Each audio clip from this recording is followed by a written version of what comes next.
Já viu tudo que estão falando sobre o Banco Master? Suspeitas, investigações, liquidação, prejuízo. Mas deixa eu te fazer uma pergunta.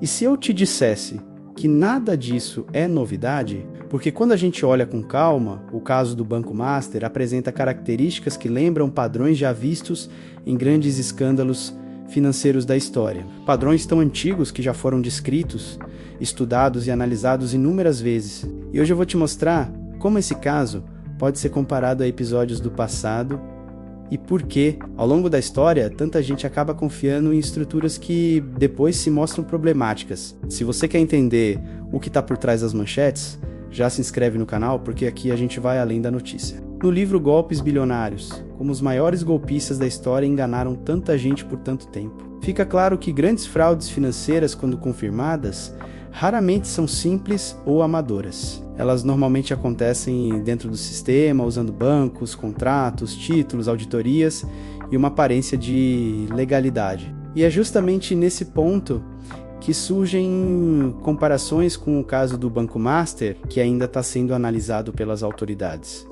Uma das principais lições do livro é que fraudes financeiras de grande escala costumam ser de propósito difíceis de entender. Quanto mais complexa a estrutura, menor a chance de questionamentos imediatos. Operações sofisticadas, empresas relacionadas a ativos difíceis de avaliar, tudo isso cria uma camada de complexidade que dificulta a compreensão do público em geral. No caso do Banco Master, as investigações em andamento apontam para estruturas financeiras complexas, com operações difíceis de acompanhar e modelos que para muitas pessoas pareciam técnicos demais para serem questionados naquele momento. Outro ponto central que o livro destaca é que, em muitos casos históricos, as vítimas não confiam diretamente em indivíduos, mas no próprio sistema. A lógica costuma ser simples.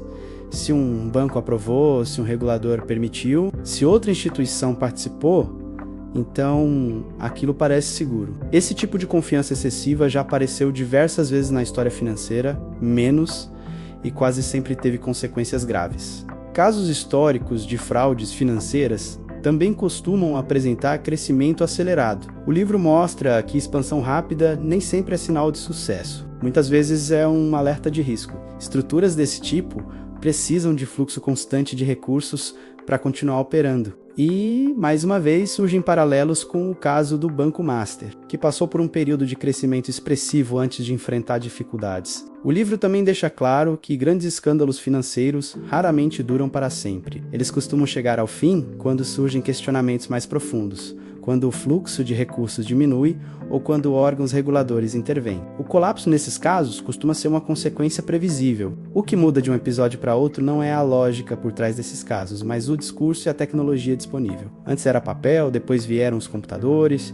Hoje são estruturas financeiras altamente sofisticadas, mas o comportamento humano continua muito parecido. Talvez a principal lição, tanto do livro quanto das análises em torno do Banco Master, seja essa. Muitos dos maiores problemas financeiros da história não surgem apenas de falhas técnicas, mas de confiança excessiva em sistemas que parecem sólidos demais para serem questionados. Agora eu quero saber de você. Você acha que o sistema financeiro aprende com esses episódios ou está condenado a repetir padrões semelhantes? Deixa a sua opinião nos comentários, porque essa discussão é importante. E se você quiser se aprofundar ainda mais nesse tema, entender outros grandes escândalos financeiros da história e aprender a identificar esses padrões antes que seja tarde, eu recomendo a leitura do livro Golpes Bilionários, como os maiores golpistas da história enganaram tanta gente por tanto tempo.